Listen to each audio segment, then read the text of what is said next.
Estamos de regreso a un punto y contrapunto. En 10 años la población en nuestro país creció 12%. Pasamos de 112 millones de personas a 126, un crecimiento menor al registrado entre el 2000 y el 2020, cuando pasamos de 97 a 112 millones de personas. Ayer, durante la presentación del Censo de Población y Vivienda, se informó que de continuar este ritmo de crecimiento, la población mexicana se duplicará en 58 años. Este fue un censo atípico. Atípico porque se terminó en plena pandemia. Fue el primero en el que se usaron dispositivos móviles para aplicar los cuestionarios, combinado con captura de información en Internet y con entrevistas telefónicas. Veamos el contexto. México aún se considera un país mayoritariamente joven. La edad mediana es de 29 años, 3 más que en 2010. 51% de los 126 millones de personas que viven en México se identifican como mujeres, misma proporción que hace una década. La variación se registra en el número de hijos. En el 2000, el promedio era de 2.3, en 2020 de 2.1, mientras que la tasa de participación económica de las mujeres aumentó 15 puntos porcentuales en la última década. Estos son algunos de los resultados arrojados por el Censo de Población y Vivienda 2020. El 2% de la población se identifica como afromexicana o afrodescendiente. La población de habla indígena bajó del 6.6 al 6.1%. La población católica aumentó 5 puntos porcentuales, la evangélica 3.7 y las personas sin religión 3.4. El analfabetismo se redujo del 6.9 a 4.7% y el grado promedio de escolaridad pasó de 8.6 a 9.7 años. El 16% tiene alguna limitación, discapacidad o condición mental. En las 35 millones de viviendas particulares censadas, el promedio de ocupantes pasó de 3.9 en 2010 a 3.6. La calidad de las viviendas también mejoró. En 2010 el 13% tenía piso de tierra y en 2020 solo el 3%. 87% tiene acceso a teléfonos celulares y el 52% a Internet. Punto y contrapunto.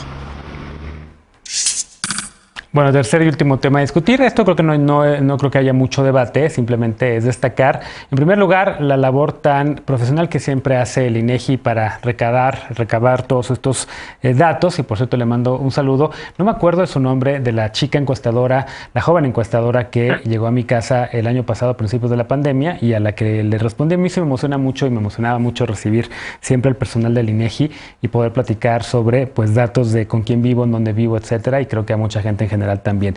¿Qué destacarías, Carlos, de estos datos? ¿Qué viste interesante? ¿Hay cambios metodológicos? No lo sé. ¿Qué cambios demográficos te gustaría destacar? Sí, pues creo que los cambios que se han observado son naturales, en el sentido de que es como que la misma trayectoria que muchos otros países van siguiendo en su desarrollo. La población empieza a envejecer más, por un lado por la esperanza de vida que va aumentando, lo cual es bueno. Por otro lado, también porque hay menos hijos por mujer, lo cual pues también es bueno si se llega a un equilibrio, ¿no? Todavía la población ha seguido aumentando y probablemente siga aumentando. Entonces, digamos, los problemas que los países que ya están con una reducción poblacional tienen, eventualmente los tendremos y pues nos preguntaremos cómo tener pensiones, cómo tener fuerza laboral, que actualmente la mayoría de los países que tienen esta situación, no sé, Japón, Rusia, lo hacen con migración, lo cual genera otros problemas y estamos todavía muy lejos para que robots puedan suplir esa necesidad laboral, pero creo que pues es algo que va a seguir la tendencia que tiene, va a seguir reduciendo el número de hijos por pareja, va a seguir aumentando la esperanza de vida y la educación. Creo que todo eso es bueno. Un dato que a mí me llama la atención es que 1 de cada 6 tiene una condición mental y a pesar de que pues, es tan prevalente, muy probablemente sea todavía mayor, ¿no? Porque pues, estos son los casos que se han diagnosticado. Probablemente sea mayor. En otros países puede haber, no sé, 30% más de la población que tiene alguna condición mental.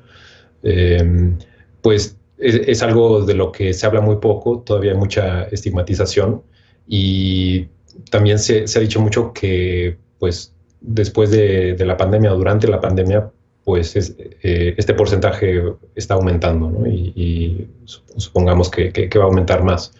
Entonces creo que es algo para lo que nos tenemos que preparar pues ya y en los próximos meses, cómo atender estas necesidades de salud mental y pues de una manera pues sin discriminar Así a es. las Tienes en estas toda la condiciones. razón, tema importantísimo el tema de salud mental. Tema también que vimos y vamos viendo también en estos datos que demuestra el INEGI, Ana, la población de México sigue siendo joven, 29 años en promedio, pero hace apenas 10 años, creo que eran 21 años, ¿no? Estamos empezando a convertirnos en una población pues más madura, seguramente el próximo censo estará en los 30 y pico. ¿Cómo lo ves? ¿Qué destacas de estos datos? Y por cierto también de esta transición que habrá en el INEGI ahora con la llegada también, por supuesto, de Graciela Márquez. Pues no sé si más madura, pero sí más vieja. De estos del INEGI, lo primero que quiero decir es que no tenemos que perder de vista que el INEGI es un organismo autónomo. El INEGI, que nos ha brindado tantos datos para tantas investigaciones tan valiosas, discúlpenme, a lo largo de tantos años, ha venido del INEGI. Entonces, cuando el presidente ataca a los organismos autónomos, también está poniendo en peligro al INEGI. No sé qué Secretaría de Estado se encargaría de hacer algo tan valioso como hace el INEGI si de repente el presidente amanece con ganas de desaparecerlos. Decir que yo también me acuerdo de la encuestadora que vino aquí a mi casa, a su casa, era al inicio de la pandemia, cuando el gobierno de la Cuarta Transformación aún dudaba del efecto de estos maravillosos artefactos, que hoy escuché que varios decían que era la mejor vacuna que en este momento tenemos. La mayoría de las personas que vinieron en marzo, a finales de marzo, inicios de abril, no traían cubrebocas, se vieron expuestos al inicio, al arranque de la cepa original. Y también decir que disminuyeron el número de preguntas en este censo. No preguntaron, por ejemplo, el número de mascotas que tienes, el número de animales de compañías con los que vives en tus domicilios. Y estos datos son importantes, por ejemplo, para medir el número de abandonos también que ocurren en las entidades federativas. Entonces, a mí sí me sorprendió porque yo me acuerdo que en otros censos sí ayudaban. Esto lo sé por muchos animalistas que se extrañaron. Del tema que decías de la edad, querido Genaro, a mí me gusta que, bueno, de los 126 millones, 14 mil 24 habitantes que somos en el país, 40 millones 642 mil 613 tenemos un rango de edad entre los 15 y los 34 millones, lo que tiene, 15 y 34 años de edad. Lo que tiene que ser como algo muy significativo para que los partidos políticos se estén poniendo mucha atención en el tema de los jóvenes, en el tema del desarrollo de la juventud en el país y no solo utilizándolos como botín electoral porque tienen un pequeño apoyo social, sino en el tema de qué país le está dejando la Cuarta Transformación o qué país le están dejando los partidos políticos con sus aportaciones o sus errores a los jóvenes de México. También algo a destacar es que de los 126 millones, solo 16 millones tienen licenciatura, lo que a mí se me hizo bajísimo. Igual de esos 126 millones, solo 21 millones tienen prepa o bachillerato, lo que quiere decir que nuevamente como país no le estamos apostando a la preparación educativa de las y los mexicanos. También que de los 126 millones, solo 52.1 millones tienen internet, lo que es una deuda histórica del PRI, del PAN y ahora de Morena. Bien. No podemos avanzar si no tenemos pues internet y otros datos interesantes a estudiar. Así es. Veloz, levantaste la mano. ¿Qué quieres destacar tú de todos estos datos?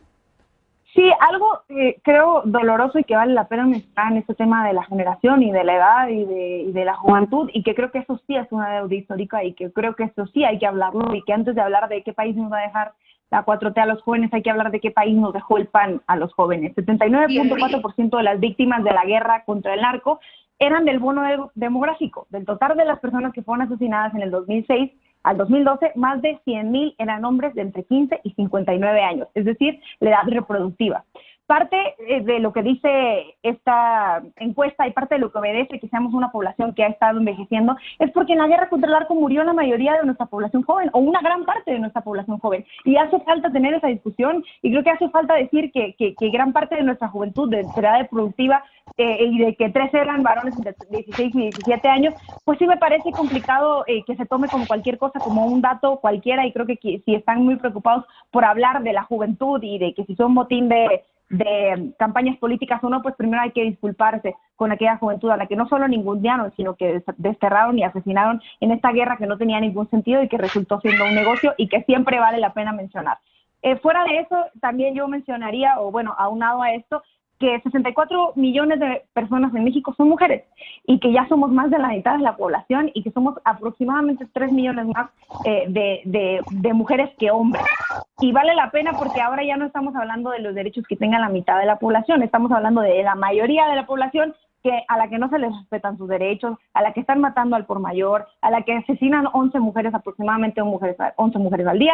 La mitad de la población o más de la mitad de la población gana menos que los hombres, y sí es una cifra que vale la pena mencionar también, porque creo que ya basta de tener esta discusión de que somos minoría y de que hay que respetar los derechos de las minorías, porque hoy ya no somos minoría, somos mayoría y somos más que los hombres. Y nada más en el tema de la minoría, vale mucho la pena mencionar de este proceso que se haya tomado en cuenta a las personas que se identifican como afrodescendientes, que hoy son 2 millones y que creo que en el futuro tendrán que ser más, y que esas sí son las minorías que hay que tomar en cuenta, que ya hay que aceptar a México como un país plural, pluricultural, y que tiene afrodescendientes a los que tampoco se les respetan sus derechos, que están relegados y que no se les ha dado un momento para congregarse entre comunidad, y yo creo que vale mucho la pena y que este es un esfuerzo en el que se han recogido identidades como en ninguno, y que espero que siga pasando esto en el INEGI y entre otros censos, ¿no? Bien, justo mira, acabo de encontrar la foto de cuando me visitó la encuestadora, Jennifer, a quien le mando un saludo, Jennifer Montserrat, y en efecto me preguntó, y lo puse en Twitter, sobre el tema de la afrodescendencia, primera vez que se preguntó en México sobre este tema.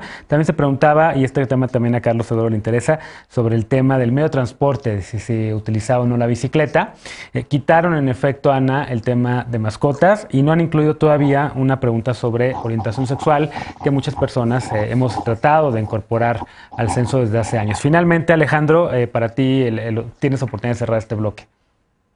No, pues comparto el entusiasmo de cada uno de ustedes. Es este momento periódico en donde podemos entrever la anatomía de una sociedad. Estas preguntas de quiénes somos, cuántos somos, qué hacemos, a qué nos dedicamos, pues han estado íntimamente ligadas con la historia de la humanidad, cuando menos desde que se construyeron las pirámides y ya se comenzaba a censar la población económicamente activa y disponible para ello. Yo resaltaría 4 puntos. Hay que escarbar más en el censo, pero el primero es que se desacelera el ritmo del crecimiento poblacional.